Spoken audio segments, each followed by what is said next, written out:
Assalamualaikum warahmatullahi wabarakatuh. Allah Subhanahu wa taala berfirman, A'udzu billahi minasyaitonir rajim. Bismillahirrahmanirrahim.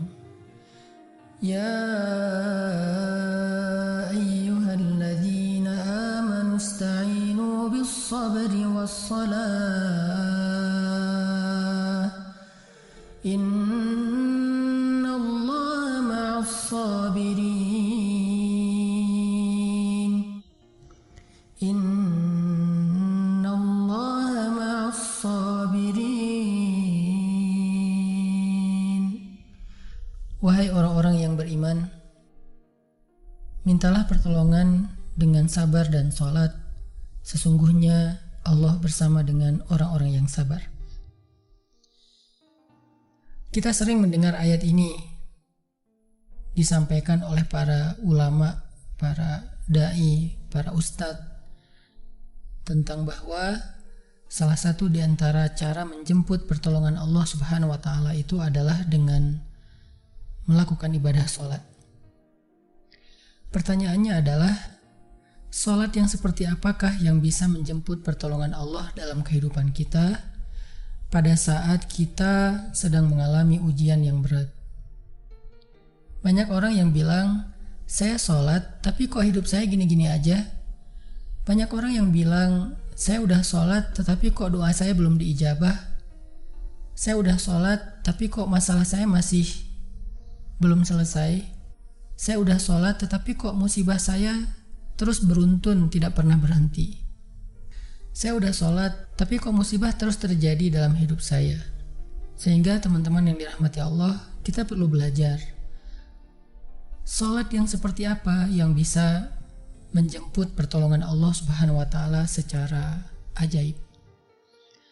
Mari kita renungkan sebuah kisah yang pernah disampaikan oleh sahabat Anas bin Malik radhiyallahu an, bahwa dahulu di masa Nabi ada seorang laki-laki di kota Madinah yang melakukan perjalanan antara Syam ke Madinah untuk berdagang. Di tengah perjalanan, laki-laki ini dirampok oleh para perampok. Dia diberhentikan oleh seorang laki-laki, kemudian hartanya diambil, lalu setelahnya laki-laki itu menghunuskan pedang kepada orang ini. Pedagang ini mengatakan, wahai fulan, jika engkau menginginkan hartaku, ambillah, tapi biarkanlah aku melanjutkan perjalanan. Perampok itu mengatakan, adapun harta itu sudah menjadi milikku. Sekarang aku menginginkanmu, aku ingin membunuhmu. Merasa tidak punya pilihan, akhirnya pedagang ini mengatakan, wahai fulan, jika engkau ingin menyakitiku, membunuhku, maka lakukanlah. Tetapi sebelumnya, berilah aku kesempatan untuk melaksanakan sholat 2 rakaat. Lalu perampok ini mengatakan, ya sudah, kalau begitu, sholatlah, aku akan berikan engkau waktu sebentar. Maka pedagang ini pun mendirikan sholat dengan sholat yang sangat khusyuk. Di dalam sholat, laki-laki ini setelah membaca Al-Fatihah, dia membaca sebuah ayat di dalam surat An-Naml ayat 62. Apa ayatnya? Dia membaca kalimat, Amman yujibul muttarra idza da'ah. Amman yujibul muttarra idza da'ahu wa yakshifus su'a wa yaj'alukum khulafa'al ard. A ilahum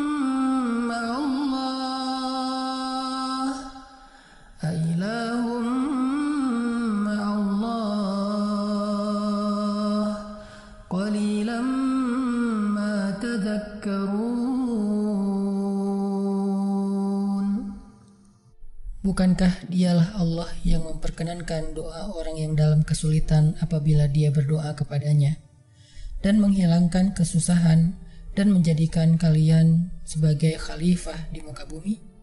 Apakah di samping Allah ada Tuhan lain yang patut disembah atau dimintai pertolongan? Sedikit sekali dari nikmat Allah yang kalian ingat. Shadaqallahul azim. Teman-teman yang dirahmati Allah Subhanahu wa taala, Inilah ayat yang dibaca oleh pedagang tadi ketika dia sholat 2 rakaat. Dia membaca kalimat ini dengan penuh penghayatan dan perenungan. Dia mentadaburi ayat ini. Amma yujibul muttarra idza da'ah wa yakshifus su'. Bukankah dialah Allah yang memperkenankan doa orang-orang yang dalam kesulitan dan menghilangkan kesusahan? Dia menghayati ayat ini. Dia mentadaburi ayat ini. Sehingga muncullah rasa yakin di hatinya bahwa harapannya saat ini satu-satunya adalah Allah yang yujibul muttar. Dia dalam kondisi muttar, dalam kondisi kesulitan, dalam kondisi terancam. Muttar itu bisa bermakna terancam, kesulitan, kesusahan, dan berbagai macam makna dari ketidakberdayaan. Siapa yang yujibul muttar? Siapa yang akan memperkenankan doa orang yang tidak berdaya selain Allah? Wa yakshifus su', dan menghilangkan kesusahannya selain Allah? Maka mulai muncullah rasa yakin di dalam hati laki-laki ini setelah membaca ayat tersebut. Setelah selesai dia lakukan sholat, kemudian dia mengangkat kedua tangannya. Dia berdoa kepada Allah dengan menyebut nama-nama Allah yang mulia. Ya Rabbi, wahai Tuhan yang maha pengasih, wahai Tuhan yang maha penyayang, wahai Tuhan yang memiliki arsy yang mulia, wahai Tuhan yang menampakkan makhluk, wahai Tuhan yang maha mengembalikan, wahai Tuhan yang maha melaksanakan apa yang Dia kehendaki. Aku mohon dengan cahayamu yang memenuhi sudut-sudut arsy-Mu. Hamba mohon kepadamu dengan kekuasaanmu yang menguasai makhluk-Mu dan dengan rahmat-Mu yang meliputi segala sesuatu. Tidak ada Tuhan yang berhak disembah selain Engkau, ya Allah. Wahai Tuhan yang maha penolong, tolonglah aku. Laki-laki ini berdoa meminta kepada Allah dengan menyebut kebesaran Allah di arsy, menyebut cahaya-cahaya yang dimiliki oleh Allah yang meliputi arsy-Nya yang mulia.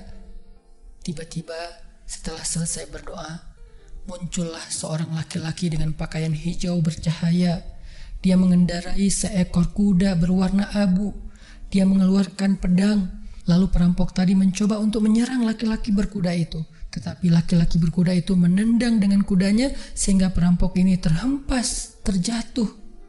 Kemudian laki-laki tersebut membunuh perampok itu seketika.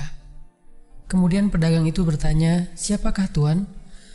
Lalu penunggang kuda itu menjawab, "Ketahuilah, saya adalah malaikat yang turun dari langit ketiga. Ketika kamu berdoa kepada Allah kali yang pertama, kami para malaikat mendengar suara gemerincing dari pintu-pintu langit. Sehingga para malaikat bertanya-tanya, apa yang sedang terjadi? Tiba-tiba muncullah doamu yang kedua, hingga pintu-pintu langit terbuka dan nampaklah cahaya yang sangat benderang. Dan di doamu yang ketiga, datanglah malaikat Jibril kepada kami seraya berseru, siapakah di antara kalian wahai para malaikat yang mau menolong hamba Allah itu? Lalu aku memohon kepada Allah agar Ia mengizinkanku melaksanakan tugas ini. Wahai hamba Allah, ketahuilah, barang siapa yang berdoa dengan doa yang engkau baca tadi ketika dalam kesedihan, penderitaan, dan dalam keadaan sedang susah, maka Allah akan melepaskannya dari kesedihan dan akan menolongnya." Teman-teman yang dirahmati Allah Subhanahu wa Ta'ala, itulah salah satu kisah tentang keajaiban sholat seorang pedagang yang dengan sholat itu Allah Subhanahu wa Ta'ala mendatangkan pertolongan yang luar biasa dalam masalahnya. Pertanyaannya adalah, apa rahasia sholat pedagang itu sehingga Allah mendatangkan malaikat khusus yang menunggang kuda berwarna abu, lalu malaikat ini membunuh perampok yang ingin mencelakai pedagang itu? Salah satu rahasia dari sholat pedagang itu, kata para ulama, adalah dia melakukan ibadah sholat dengan ihsan. Seperti yang dikatakan Nabi tentang bab ihsan, an ta'budallah ka'annaka tarah fa'in lam takun tarah fa'innahu yarak. Ketika engkau beribadah kepada Allah, seolah-olah engkau melihat Allah. Jika engkau tidak bisa melihat Allah, maka yakinlah Allah melihatmu. Di sini Nabi mengajarkan kepada kita tentang sholat yang terkoneksi langsung dengan Allah Subhanahu wa Ta'ala. Terkoneksi dalam yakin dan iman sampai seolah-olah kita melihat Allah. Artinya ketika kita bisa sholat seolah-olah kita melihat Allah, lalu dengan kondisi seperti itu kita meminta pertolongan Allah dengan penuh keyakinan, itulah sholat yang mendatangkan pertolongan Allah. Atau kalau kita nggak bisa membayangkan bahwa kita melihat Allah karena itu memang sulit, maka yakinlah Allah melihat kita dan itu pasti. Artinya bahwa Allah itu pasti mendengar kita, melihat kita, dan sedang menunggu apa yang kita butuhkan. Maka orang yang bisa melakukan sholat dalam keadaan benar-benar seperti sedang bertemu dengan Allah, lalu dia meminta pertolongan Allah Subhanahu wa Ta'ala seperti pedagang tadi, maka sholatnya itulah yang disebut di dalam Al-Quran wasta'inu bis sabri was sholah, sholat yang bisa mendatangkan pertolongan Allah Subhanahu wa Ta'ala. Semakin sering kita melakukan sholat dengan ihsan, benar-benar seperti bertemu dengan Allah Subhanahu wa Ta'ala. Kalau kita nggak bisa ngerasain bagaimana cara menghayati kita melihat Allah, yakinlah Allah melihat kita. Dan kalau kita bisa mendawamkan ini dalam sholat 5 waktu dan dalam sholat-sholat sunnah kita yang lain, terutama sholat tahajud, maka insya Allah sholat kita sudah menjadi jalan keajaiban dalam kehidupan kita. Barakallahu fiikum.